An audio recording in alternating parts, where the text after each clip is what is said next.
So, students, it's chapter 12 money. So, we need money to buy eatables, to pay school fees, to purchase tickets, and to do many other things. In other words, the buying and selling processes revolve mainly around money. So, money है क्या? We need money. हमें पैसों की ज़रूरत पड़ती है। तो पैसों की ज़रूरत हमें क्यों पड़ती है? ताकि हम ईटेबल्स कुछ खाने की चीज़ें खरीद सकें। बाय मतलब खरीदना, पे मतलब पे करना है, किसी को देना है, क्या पे कर सकते हैं हम? स्कूल की फीस पे कर सकते हैं, टिकट को परचेज खरीद सकते हैं, टिकट्स खरीदना हो, हमें कहीं जाना हो या फिर कुछ और काम भी हो। सो ऑलमोस्ट हर चीज़ के लिए हमें पैसों की ज़रूरत पड़ती है। ओके, सो हमें मनी की ज़रूरत पड़ती है। मनी को हर कंट्री में करेंसी के नाम से जाना जाता है। ठीक है, सो हर कंट्री की अपनी करेंसी है। Every country has its own currency. और मनी की जो ज़रूरत होती है वो बाइंग एंड सेलिंग दोनों प्रोसेस के लिए होती है, खरीदने के लिए भी और बेचने के लिए भी। Now Indian symbol for money is rupees. ठीक है, करेंसी का नाम है हमारा रुपी और सिंबल है इस तरीके से।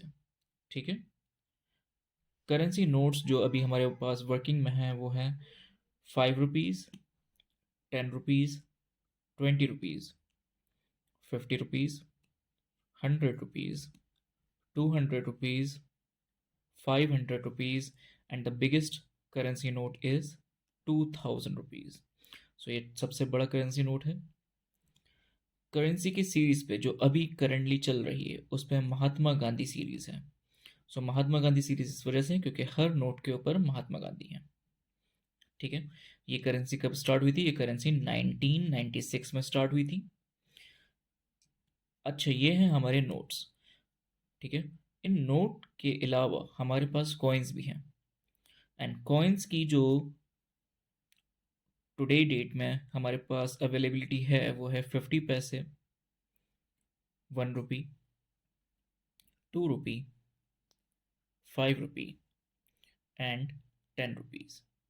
ठीक है, all the coins and currency notes are issued by the Reserve Bank of India, जिसे हम कहते हैं पूरा का पूरा फ्लो जो है वो आरबीआई के थ्रू मेंटेन होता है। चलिए हम इसके कॉमन फीचर्स पे आगे बढ़ते हैं। सो कॉमन फीचर्स क्या हैं एक 500 रुपी नोट पे? सो फर्स्ट थिंग आएगी कि आप यहाँ पे देख सकते हैं कि इस पे गारंटी लिखी होती है रिजर्व बैंक ऑफ इंडिया की। उसके बाद उसकी डिनोमिनेशन होती है कि वो कितने अमाउंट का नोट है। सो यहाँ पे लिखा हुआ है आपको हिंदी में 500 रुपये। ठीक है, देन होता है गवर्नर सिग्नेचर। सो यहाँ पे है करंट गवर्नर्स सिग्नेचर। आप पोर्ट्रेट देख सकते हैं महात्मा गांधी जी की। उसके बाद यहाँ पे स्पेसिमेन होता है, एक वाटरमार्क होता है जिसे आप रोशनी में देखेंगे तो उसमें आपको नज़र आ जाएगा। Then Reserve Bank of India की सील होती है और नीचे होता है सीरियल नंबर। ठीक है, और सीरियल नंबर के जस्ट राइट साइड में देखेंगे आप अशोका पिलर का एम्बलम होता है। Now back side of this note is year of printing. So साल, किस साल में ये नोट प्रिंट हुआ था। देन स्वच्छ भारत का स्लोगन, ठीक है, विद लोगो। सो एक लोगो मिलेगा। हर नोट के ऊपर एक मॉन्यूमेंट होता है। ठीक है, सो हर नोट के अलग अलग आपको मॉन्यूमेंट मिलेंगे। सो डिफरेंट मॉन्यूमेंट्स होते हैं। आपने एक चीज़ नोटिस करी होगी, बच्चों के यहाँ पे कई सारी लैंग्वेजेस में कुछ चीज़ें लिखी हुई हैं। ठीक है, सो देर आर 17 लैंग्वेजेस। ठीक है, इंक्लूडिंग इंग्लिश और Hindi. So different different languages हैं जिसमें आप देख सकते हैं कि यहाँ सबसे लास्ट में उर्दू में लिखे हैं 500 रुपये। ठीक है, सो बहुत अलग अलग लैंग्वेजेस में आपको देख सकते हैं यहाँ पे। सो स्टार्टिंग होती है Assamese first language, then Bengali second language, then Gujarati, then Kannada, then Kashmiri, Konkani, Malayalam, Marathi, Nepali, Odia, Punjabi, Sanskrit, Tamil, Telugu, and last which is Urdu. So बच्चों चैप्टर 12 मनी, ठीक है। मनी की एक्सरसाइज है 1। सो 1 का क्वेश्चन 1 है ए पार्ट 23 रुपीज 75 पैसे। सो 23 रुपीज एंड 75 पैसे को आपको वर्ड्स में लिखना है। आप वर्ड्स में लिख सकते हैं 23 रुपीज, ठीक है। फिर यहाँ पे डेसिमल का पॉइंट है, जितने भी हैं ये 75 रुपीज के हैं। सो एंड 75 पैसे। इसका बी पार्ट है 72 रुपीज 50 पैसे। 72 रुपीज, फिर डेसिमल पॉइंट है, उसके बाद आ गया एंड 50 पैसे। सी पार्ट है 75 पैसे, क्योंकि आगे जीरो है, फिर डेसिमल का पॉइंट है, फिर 75 है, तो हम जीरो को वर्ड्स में नहीं लिखेंगे, कोई काउंट भी नहीं करेंगे। सो हम डायरेक्टली लिख सकते हैं 75 पैसे।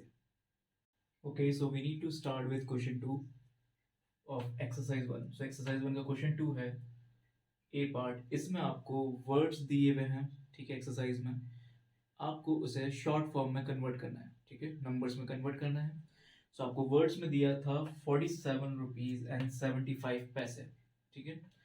सो 47 रुपीज आपने लिख दिया, उसके बाद आप डेसिमल का पॉइंट लिखेंगे और फिर आप 75 पैसे को लिखेंगे। रुपी का सिंबल लगाना ना भूलें, ठीक है। देन बी पार्ट था 120 रुपीज 75 पैसे। सो आप रुपी का सिंबल लगा के 120 लिखेंगे, देन डेसिमल पॉइंट लगाएंगे and then you will write 75 paise. After that C part है आपका ₹25। सो जब हम 25 पैसे की बात करेंगे, सो हम डायरेक्टली क्या करेंगे कि जीरो लिखने के बाद एक डेसिमल पॉइंट लगाएंगे, देन हम 25 पैसे लिख देंगे। After that D part is 520 rupees 60 पैसे। सो आप रुपी का सिंबल लगा के 520 रुपीज लिख देंगे, देन डेसिमल पॉइंट लगाएंगे एक, और उसके बाद 60 पैसे लिख देंगे। ई पार्ट में आपका 80 रुपीज था, इसमें कोई पैसे का अमाउंट नहीं दिया था, सो आप डायरेक्टली रुपी का सिंबल लगा के 80 रुपी लिखेंगे, देन डॉट लगा के 2 जीरो लगा देंगे, क्योंकि पैसे का कोई अमाउंट नहीं था, तो आप डबल जीरो लगा देंगे। देन एफ पार्ट इज ₹2050 पैसे। सो इन वर्ड्स में 2050 पैसे को आप इस तरीके से लिखेंगे न्यूमेरिकल्स में, शॉर्ट फॉर्म में। रुपये का सिंबल लगा के 2000 लिखेंगे, डेसिमल पॉइंट एंड फिर पैसे का अमाउंट लिखेंगे जो कि 50 था। ओके स्टूडेंट्स, सो आपको इस तरीके से सॉल्व करना है।